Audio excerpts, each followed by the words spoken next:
Can a few rocks in the sea spark a major geopolitical conflict? Imagine this: two unassuming shoals in the South China Sea, Ayungin and Scarborough, sitting at the heart of a complex web of maritime disputes and geopolitical rivalries. They may seem insignificant, mere specks on the map, but don't be fooled. These little rocks carry a heavy weight within the international community. They represent a battleground for competing territorial claims, a point of contention among neighboring nations. Their strategic importance cannot be overstated. These shoals are vital cogs in the machinery of international maritime trade, and they hold key positions in military strategy. Like a game of high-stakes chess, every move made in these waters reverberates across the globe. The stakes are high, the tension palpable. One misstep can send ripples of discord far and wide. So what happens next in this maritime dispute? Let's dive into the depths of these troubled waters. To understand the present, we must journey into the past. The South China Sea, a vast expanse of water, has been a hub of human activity for centuries. This area, once known primarily as a rich fishing ground, has transformed into a geopolitical flashpoint. The Ayungin and Scarborough Shoals, seemingly insignificant specks in the ocean, hold a history as deep as the waters they're nestled in. For generations, fishermen from neighboring nations cast their nets in these waters, guided by the seasonal winds and currents. But over time, the significance of these shoals has evolved beyond their bounty of fish. The seeds of dispute were sown as nations began to recognize the strategic importance of these shoals. China, the Philippines, Vietnam, and others started staking their claims, each invoking their unique interpretations of history and international law. China, for instance, asserts its sovereignty based on historical records dating back to the Ming Dynasty, when Chinese explorers reportedly charted these waters. In contrast, the Philippines anchors its claim on the Treaty of Paris, which ended the Spanish-American War in 1898 and ceded the Philippines, along with any islands within a specific boundary, to the United States. Vietnam, meanwhile, cites centuries-old maps and documents to substantiate its claims. In the latter half of the 20th century, these disputes escalated, fueled by the discovery of potential oil and gas reserves beneath the seabed. These resources, coupled with the sea's strategic location for military and commercial navigation, have turned these once tranquil fishing grounds into contested territories. The complexity of these disputes lies in the overlapping claims and the ambiguity of international maritime law. The United Nations Convention on the Law of the Sea, while providing a framework, leaves room for interpretation and contention. As we delve deeper into the 21st century, the Ayungin and Scarborough Shoals have become symbols of the broader power dynamics at play in the South China Sea. History, it seems, has a way of resurfacing in the present. Why would anyone fight over a few rocks in the sea, you might ask? Well, let's dive in and explore the strategic significance of the Ayungin and Scarborough Shoals, which are at the heart of heated disputes in the South China Sea. Firstly, these seemingly insignificant outcrops are located along the world's busiest maritime trade routes. The South China Sea is a major artery of global commerce, with an estimated one-third of the world's shipping passing through it. The Ayungin and Scarborough Shoals therefore play a pivotal role in controlling access to these critical sea lanes, influencing the flow of billions of dollars worth of goods every day. Secondly, beneath the surface of these waters, there may be untapped wealth. The South China Sea is thought to hold vast reserves of oil and natural gas. It's no surprise that these potential energy resources have sparked the interest of neighboring nations. Controlling the Ayungin and Scarborough Shoals could mean having a slice of this energy pie, a prospect that's hard to resist for countries looking to secure their energy futures. Lastly, these shoals hold strategic military value. In the game of geopolitics, they serve as valuable chess pieces. Their location provides a vantage point for surveillance and control over the region's waters. Furthermore, they could potentially be used as launching pads for military operations. But it's not just about the physical control of these rocks, it's also about the assertion of sovereignty and dominance in the region, a display of power that resonates far beyond these disputed waters. Every nation involved has its eyes firmly set on these shoals, not just for what they hold, but for what they represent: power, control, and influence in a world where these commodities are increasingly hard to come by. So when we consider the strategic importance of these maritime trade routes, potential energy reserves, and military value, it becomes apparent that the Ayungin and Scarborough Shoals are far more significant than their size would suggest. They are the epicenter of a complex geopolitical struggle that reaches far beyond their rocky shores. Clearly, these are more than just rocks in the sea. Who are the main players in this maritime chess game? Let's pull back the curtain and delve into the tangled web of rivalries that ensnare these troubled waters. First up, we have China, the heavyweight contender. With its 9-line claim, China stakes a bold and controversial claim to nearly the entire South China Sea. This audacious declaration is backed by the might of the Chinese Navy and the strategic muscle of the world's second-largest economy. Next, we have the Philippines, a smaller player perhaps, but no less determined.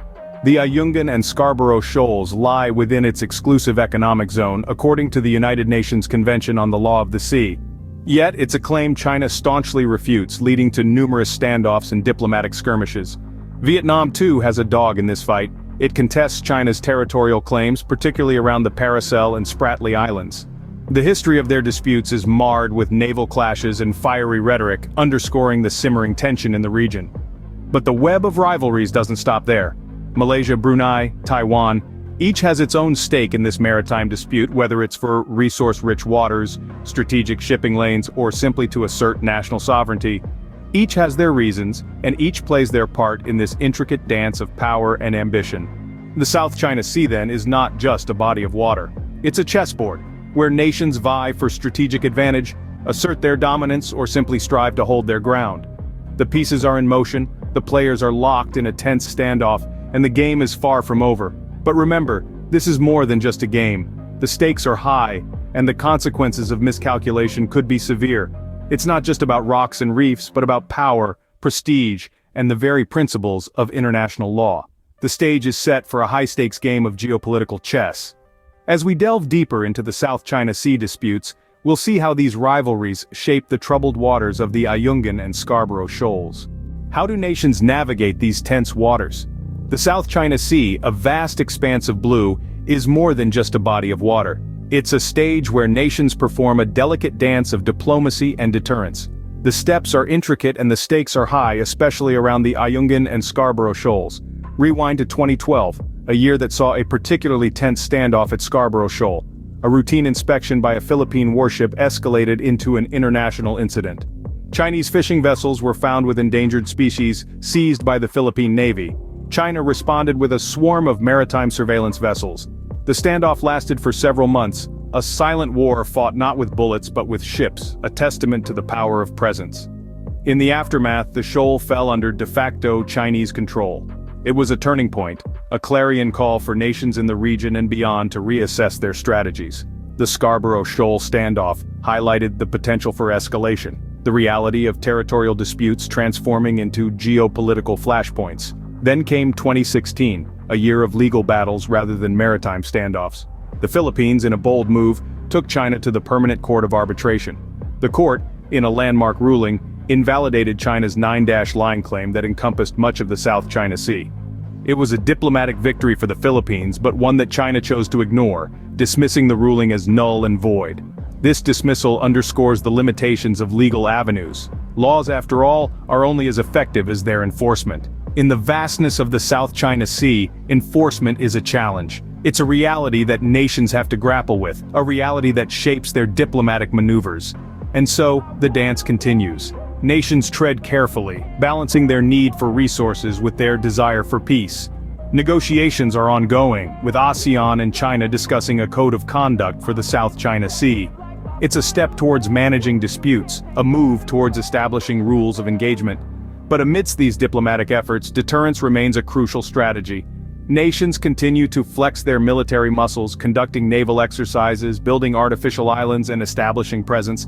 It's a delicate balance, a show of force tempered by the desire to avoid outright conflict.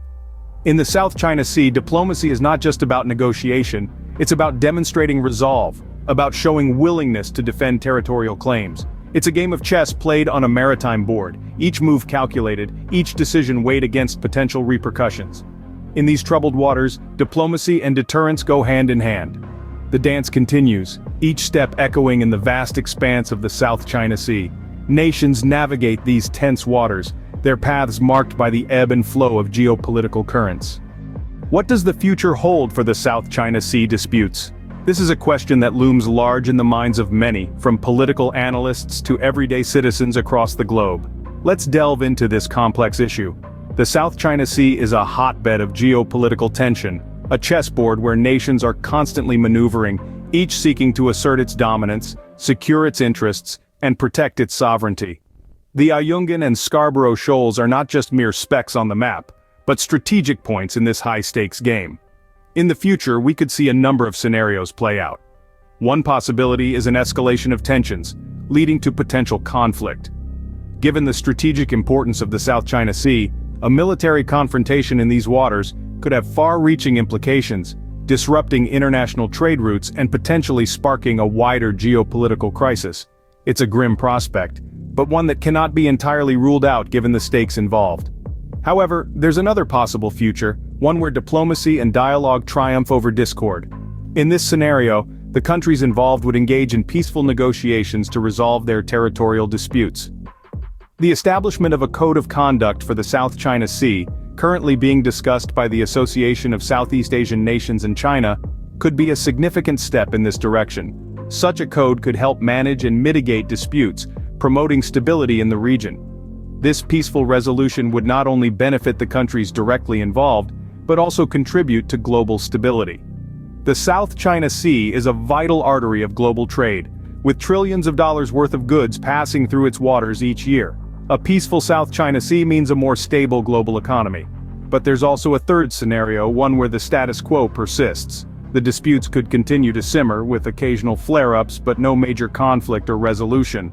This could see the South China Sea remaining a flashpoint in global geopolitics, a constant source of tension and uncertainty. Each of these scenarios carries its own set of implications for regional stability and international relations. An escalation of tensions could undermine regional security and disrupt global trade, while a peaceful resolution could enhance regional cooperation and strengthen global stability. The continuation of the status quo, on the other hand, could perpetuate uncertainty and tension. Whatever the future holds, one thing is clear. The Ayungin and Scarborough Shoals and the South China Sea at large will continue to be a focal point of global geopolitics. Their strategic importance, coupled with the intricate web of territorial disputes that surround them, means that they will remain at the forefront of international relations for years to come. So we find ourselves navigating a sea of uncertainty, a sea of potential conflict and possible peace. The future of these contested waters remains uncertain, yet their importance is undeniable. So, what have we learned about the Ayungin and Scarborough Shoals? These shoals, seemingly insignificant specks on the map, are in reality the epicenter of a complex web of geopolitical rivalries and disputes. Their strategic importance cannot be underestimated.